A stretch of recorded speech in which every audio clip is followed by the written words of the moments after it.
Welcome to the Dead Pixel Society podcast, the photo imaging industry's leading news source. Here's your host, Gary Peugeot.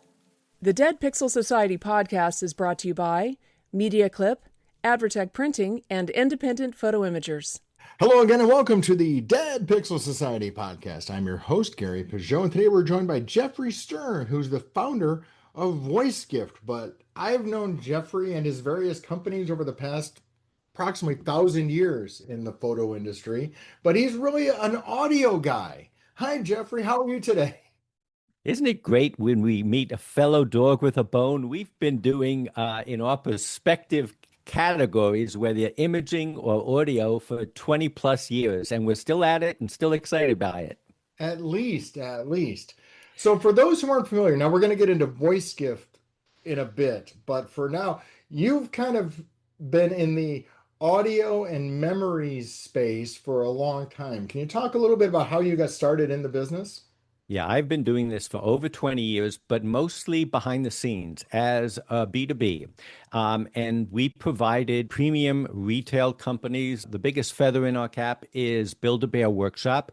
We have been their exclusive provider of what they call sounds.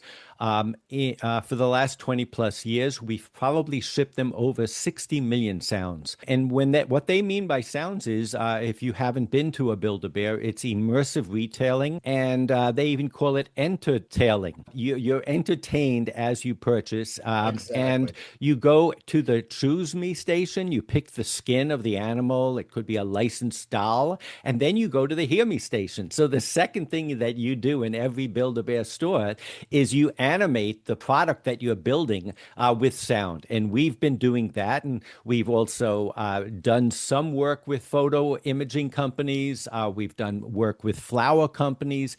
Anytime you want to add that dimension of voice to a product, we've also done promotional advertising products, because guess what? Brands also have a voice. When I say voice, I mean self-playing voice.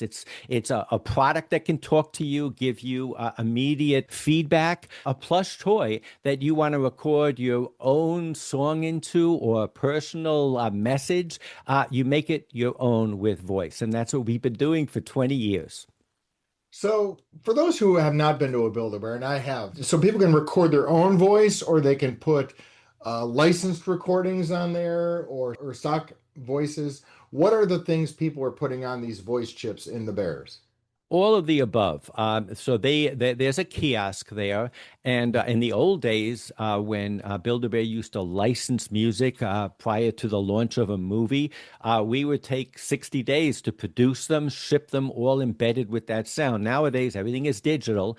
And so you come to the station, and if you're designing a plush associated with the movie in the theater that week, you click on the screen and you pick the sound from that character, but you can also record a sound. People do all sorts of things. A lot of people bring in with them from their iPhone, their smartphone, the last message left by a loved one.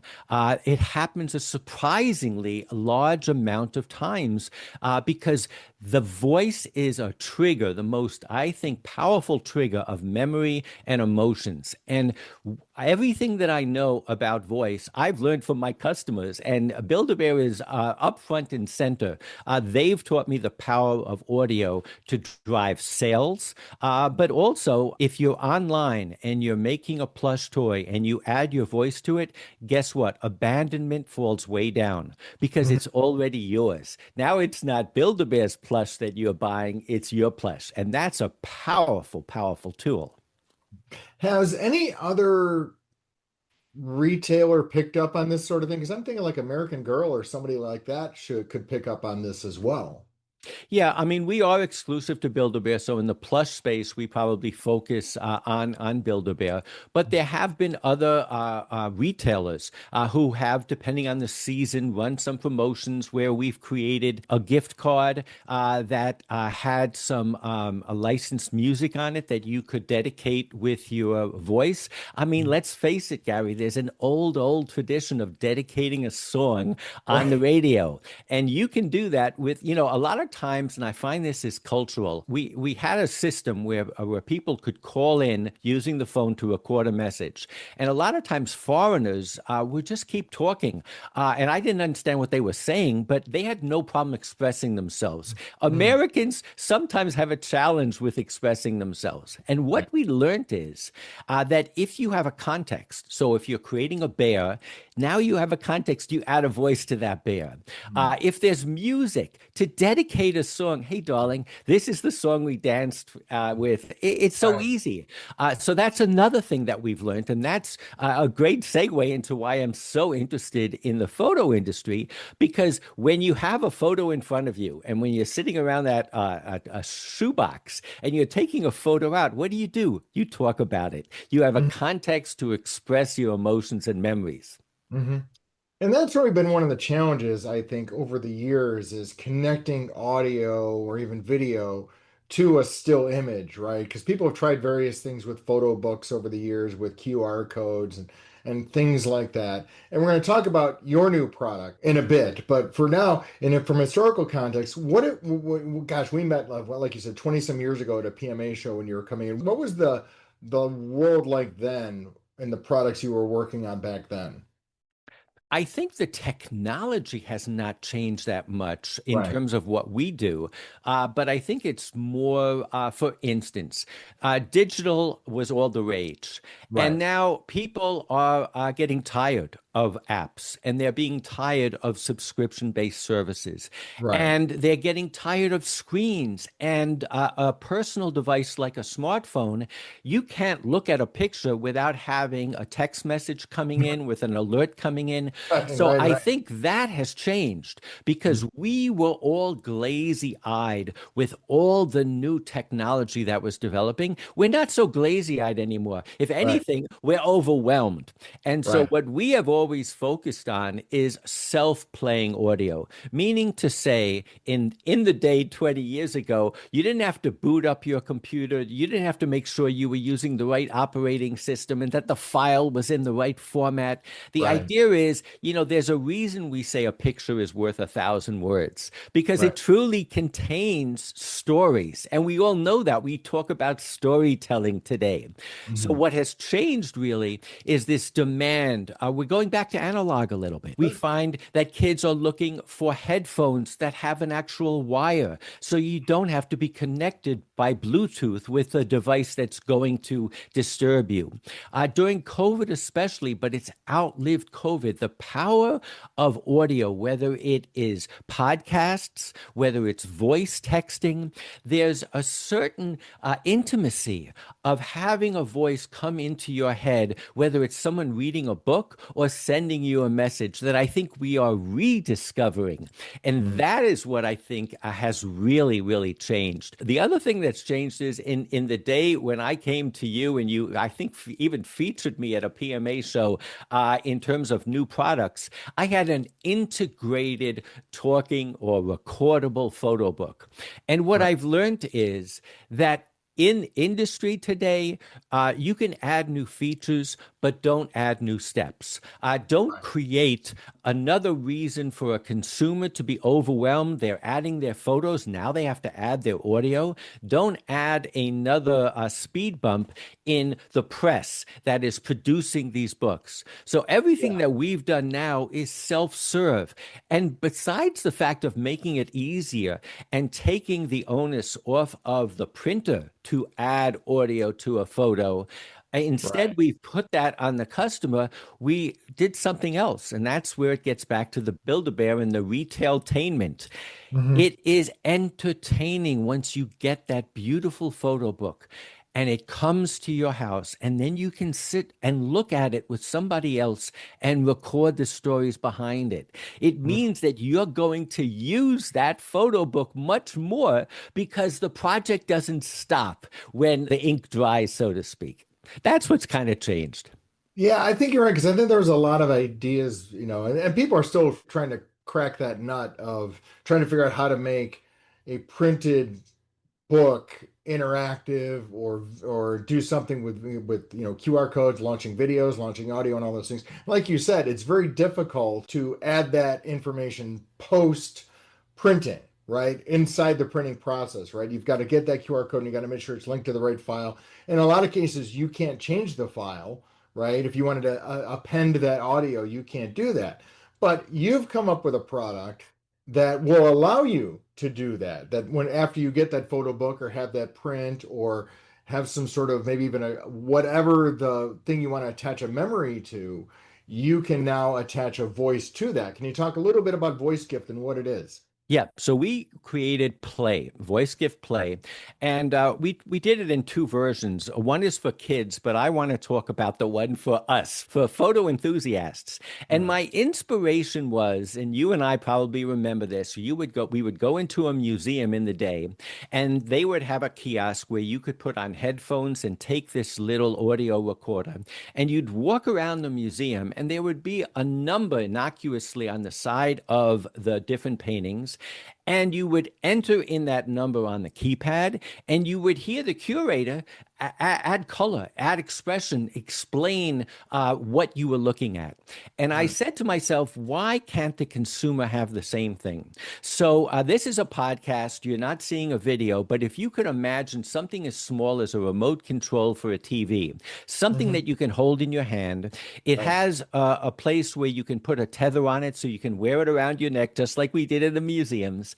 Hmm. And it has a keypad, no screen, no need to go online. And basically, what you can do is anything that you can put a number on. So, yes, you could have a photo collection framed on your wall and write a little number on the side of the frame and record a narration of what happened. Why was grandma laughing hysterically in this picture by the side of the boat taken in the day? Or you can go to your photo books and you can put a little number next to an image in that photo book. And Hmm. as you sit around that proverbial shoebox or looking at photos, you can capture the sounds. You can put music on, this music that you heard when you were pictured here. You can talk about the image, what happened. You can invite friends and family to talk about it. And it has a keypad that goes from 1 to 10. So, yes, you can record up to 999 messages. I don't know if anyone has that many messages, but the point is, it doesn't even connect to only one book. It has a clip on it, so it can clip on the sides of every one of the photo books that you have at home. And as long as you put a unique number next to a photo, you can literally capture the sounds, the impressions, the memories associated with that photos. I love being in direct to consumer because we see how people are using our products. Right. Recipe books, they are now recording. You have grandma's recipe book, her Okay. favorite brownie recipe, and somebody can record the first time they tasted the brownies, where they got the recipe from. Anything that you can put a little number on it, I think of it a little bit like a audio sticket. If you can apply a number to something, you can record. You can go in the galley of a book. Hmm. Voice journaling is very big, but all of these different applications are kind of meshing. We want to be able to add our voice to things. You know, Hmm. when the Walkman was first introduced by Sony, their tagline was the soundtrack of your life. I think of that because what happened was for the first time, people could hear sounds away from their stereo system. You Right. could walk around. Well, we've progressed a long time, a long way since then. Our tagline is the way life sounds. And the idea is whether you're looking at images, whether you're creating stuff, you can actually record audio when you take the picture. And as long as you just remember the number, then you can meld them later. We've Hmm. had wedding photographers who are using our device, which is, look, it's priced at $59. It's a consumer device. It's not expensive dictation product, but it Right. does what it needs to do. It records audio associated with something. So tell me a little bit again, since this is an audio podcast, most people won't see it. So I mean, it's a small, like you said, remote style device. Do people even care or even know how much memory is in it? And does it have a battery? What's the upkeep on it? Yes. So it holds 10 hours of memory. Again, my approach has always been, and this to applies all of our products, is the cost of memory has come way down. There's no reason why you should ever run out of memory or can feel constrained in that way. Right. It has a USB-C connector, which is used both to charge it, but also to back up the files. Let's say you order 5 photo books based on a trip to Hawaii. You come home, you have all 5. You go ahead and you take one of my play devices. And by the way you record is there's a little selector switch on the side. If you Mhm. put the selector switch into record mode and you enter the number 37, then you push the play button, you start talking. The light goes on. You can record as long of a message as you want. Up to 10 hours. Yeah, and you press play again, and forever that message is under that number. Then you put the selector switch into play mode, and it will always play that associated message. But Mhm. after you finish using that primary recorder to capture all of the audio, then you can back it up on your computer. You can buy 4 more play devices, put all of the audio onto them. And when you send out those photo books, you Mhm. include a play with it, and voila, everyone who receives it gets to see and hear about the experiences from the trip they shared in. Are those audio files like, can they do something with them, or are they like encrypted, or They're how? standard MP3 files. So theoretically, people could take that file 37 and affiliate it with a digital image on a website if they wanted to. Absolutely. They can almost use the play as a capturing device. That's what I was talking about for the wedding photographer. You Mhm. literally can capture audio with the device. They are Mhm. standard MP3 files. So you also can import audio into it. You can import music. So you're looking at a wedding album. You can literally put the playlist from from that wedding into the device and seamlessly listen to it as you go. Now, the thing about entering the numbers, if you enter numbers in sequence, so let's say I'm looking at that photo book from Hawaii, and I put under the number 1 my introduction, and 2 an explanation of the scene where we were getting Right. off the plane. When you come to playback, you don't have to keep on punching in numbers. You push in 1, and then there's a forward button. It goes to the next file in sequence. Okay. Forward button. It also has a pause button in case the phone rings while you're listening to it. Mhm. So it's surprisingly sophisticated, given the fact that I spent a lot of time trying to keep it simple. Mhm. No screen, not a whole bunch of buttons, just very intuitive. So the question is some would say, why isn't this an app? I mean, that's why couldn't you just create an interface on a phone that looks like this with the 11 buttons and the same thing? Why can't it be an app? What's the advantage of having a standalone device? So obviously, as you say, the app is part of your personal phone, which has multiple apps on it. It has text coming in. It has a whole bunch of other things. So there's Sure, the distraction part of it. It's sure. not as immersive as this. But second of all, just like that photo book is so much more compelling because it's tactile, because you can touch it, because you can feel it, you can put something into it. That's the business we're in the Dead Pixel Society. We're trying Right, to create images that can live on their own. And I think that's what I'm hearing more and more from users, that right. the ability to have this on that coffee table and Mhm. not, maybe it's on a weekend, and guess what? Maybe I unplug over the weekend and I don't like my phone to be sitting next to me. Maybe it's a child coming who can intuitively look at a page and press a button, or an elderly person who Mhm. doesn't want to be confused with an app. There are so many reasons, I think, to say that making it like the book itself, something that's tactile, that's Mhm. application specific and Sure. immersive, is very, very compelling. And we see it with the users. When Mhm. the users use it, it's a different experience than Mhm. scanning a code. Yeah, so that's one of the things I want to talk about. Right now, you're available, through online services. People can buy this online. What has been the reception to the feedback you got from the customers, and have you had to make any changes to the product based on feedback from the customers? I love that because actually, as I said in the intro, I've been in B2B for so many years.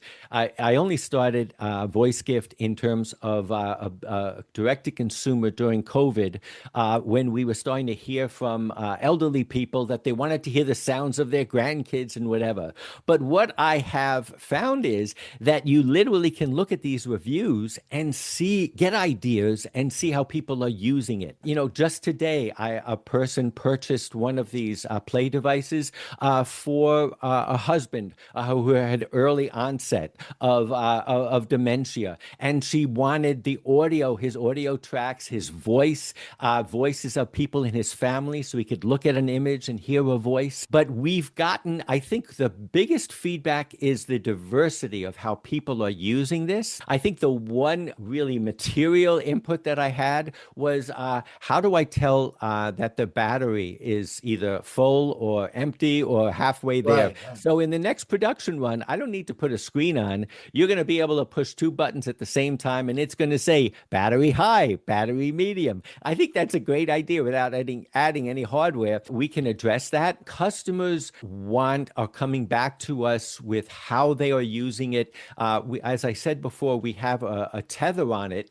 And so people are recording, whether it's meditations, when they go traveling, they want their coach or trainer to record things that they need to do to remind them what series or sequences they have to do. They all want this because they want to take that walk every morning without their phone.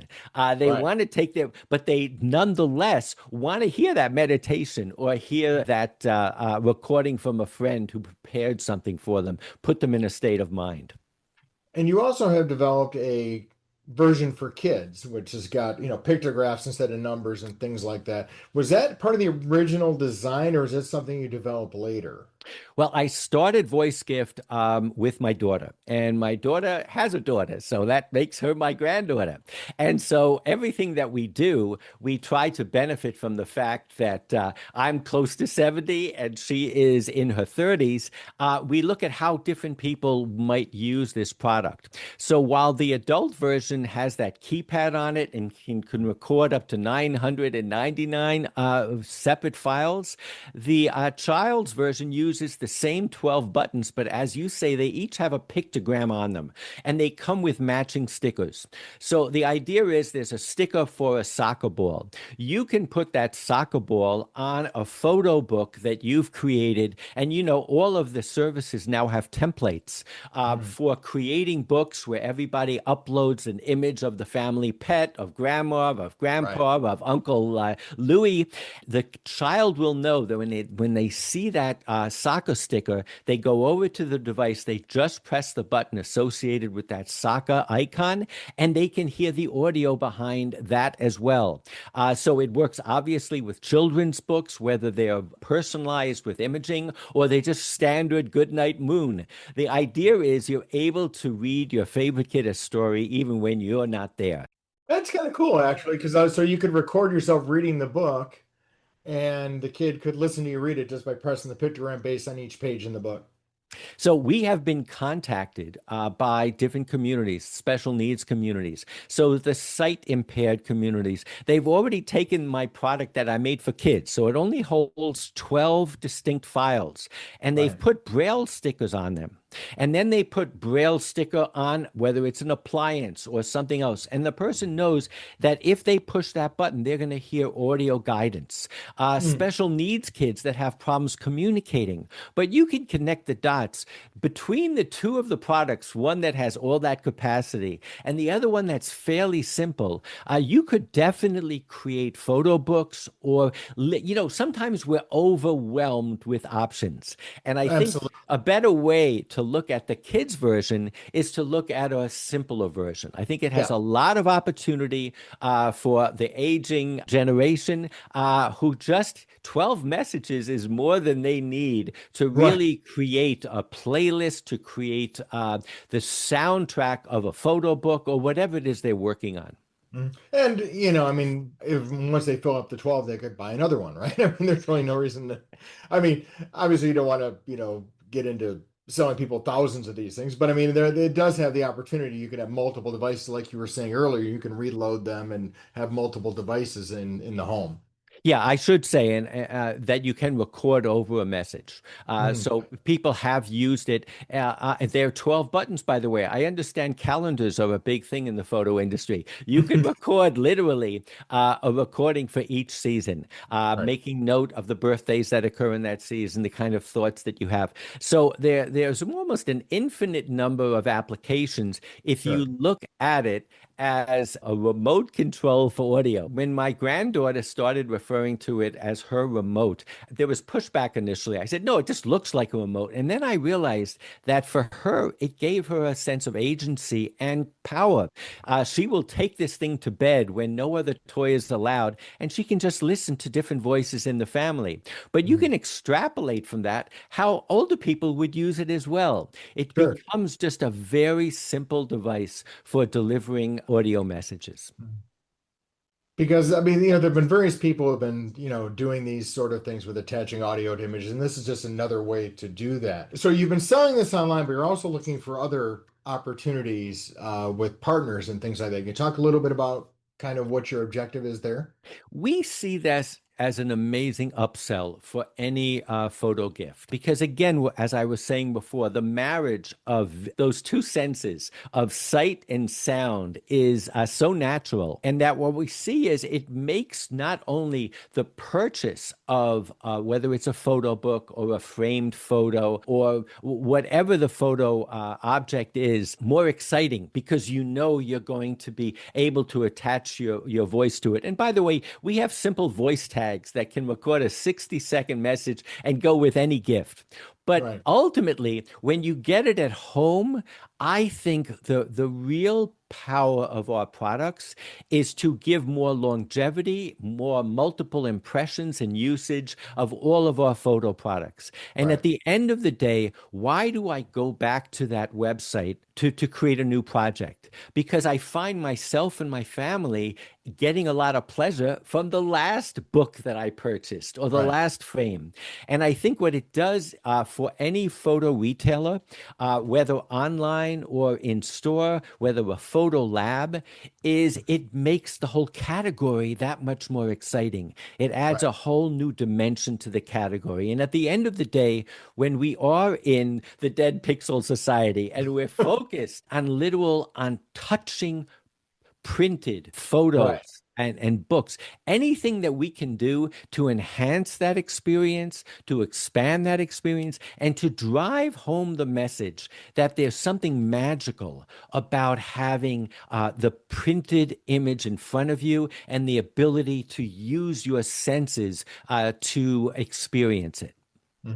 Because I mean, I think this is interesting because there's so much, emphasis on like augmented reality and some of these advanced technologies to do this.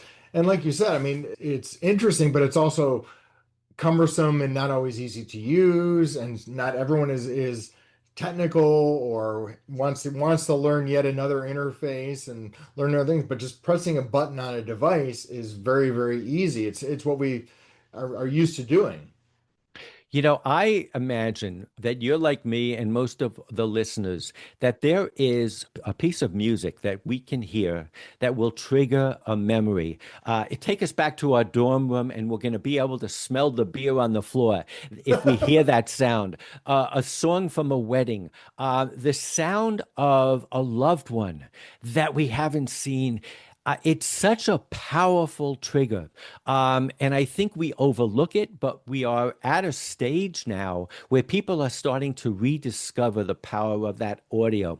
And I think that's really what I find so exciting about getting my products out into the hands of consumers, about how meaningful they are to them and what a trigger that audio is. And I think it's just a perfect companion to visual and to print. In terms of storytelling, in terms of legacy and memory making, these are all things that are making sure that our industry never goes anywhere. And I think that this is really the power of what you and I are doing and makes it so exciting. So where can people go for more information if they were looking to either want to start offering VoiceGift or wanted to partner with you or just wanted more information? Where can they get information on that? So our website is www.voice.gift. It's no .net, no .com. .gift is the URL. And it's a consumer site, but you will see that there is a page, a tab there for wholesale. We are on something called Fair. A lot of retailers are now buying, using Fair to purchase products. And of course, you can contact me directly. I'm sure you'll have my email links in the show notes. And we are really interested in partnering, making our products available so you can touch and feel them at retail. Right now, they're being sold on Amazon, and we have our own company website. But we really do feel that an imaging-specific site, something like this, would sell well, and really would not only be something that generates additional revenue, but I think that ultimately makes the whole experience that much more rich and makes the purchase that much more gratifying. Absolutely. Well, thank you, Geoffrey. It's great to see you once again. Looking forward to sharing this information with our listeners. Again, always great to reconnect with people over the years from back in the day who are still very active today. And it's always great to hear more new innovations coming to the industry. Gary, it's been an absolute pleasure. Thanks so much. Thank you for listening to the Dead Pixel Society podcast. Read more great stories and sign up for the newsletter at www.thedeadpixelssociety.com.